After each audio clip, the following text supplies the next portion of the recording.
एक बार एक पति अखबार पढ़ रहा होता है, तभी अचानक पीछे से आकर उसकी पत्नी उसे जोरदार घूंसा मारती है। पति दर्द से तड़पता हुआ उससे पूछता है, क्या हुआ? पत्नी बोली, तुम्हारी शर्ट की जेब में एक कागज मिला है जिस पर मेरी लिखा हुआ है। पति बोला, ओह, वो तुम्हें याद है, पिछले सप्ताह मैं ट्रैकिंग पर गया था, तो वहां पर मैंने जिस घोड़ी की सवारी की थी उसका नाम मैरी था। अगले दिन जब पति दफ्तर से वापस आया तो बीवी ने फिर उसे एक जोरदार घूंसा मार दिया। पति ने फिर तड़प कर उससे पूछा, अब क्या हुआ? पत्नी बोली, तुम्हारी घोड़ी का फोन आया था।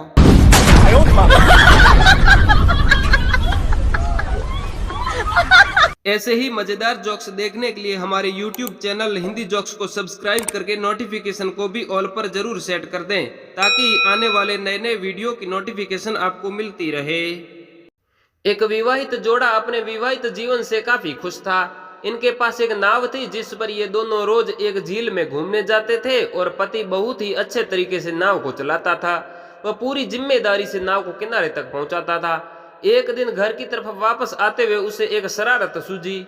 उसने अपनी पत्नी से कहा, सुनो, देखो, तुम्हें इस नाव को किनारे तक पहुंचाना है और मुझे लगता है मुझे दिल का दौरा पड़ा है। उसकी बीवी नाव को बिल्कुल सुरक्षित किनारे तक ले आई।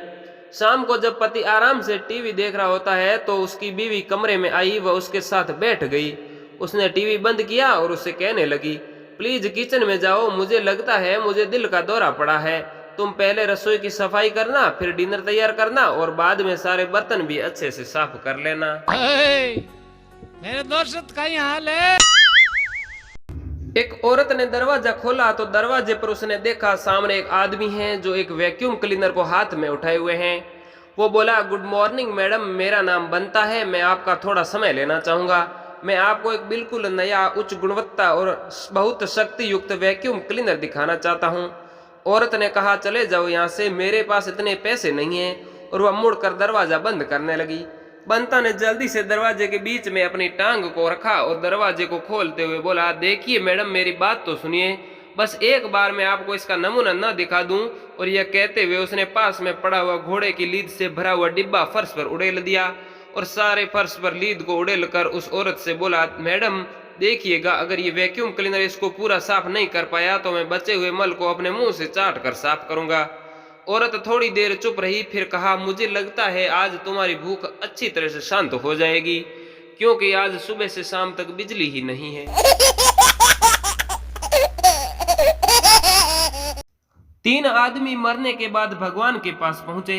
पहला आदमी बोला, मैं पुजारी था, मैंने आपकी बड़ी सेवा की है, मुझे स्वर्ग में भेजिए। भगवान बोला, चमचागिरी करता है, इसे नरक में ले जाओ। दूसरा आदमी बोला, मैं डॉक्टर था, मैंने जीवन भर बीमार लोगों की सेवा की है। भगवान बोले, तो कईयों को मारा भी होए, इसे भी नरक में ले जाओ। तीसरा आदमी बोला, मैं एक शादीशुदा आदमी था। और इसी बीच भगवान भावुक होकर बोले, बस कर पगले, रुलाएगा क्या, चल अंदर चल, आसन लगाओ रे।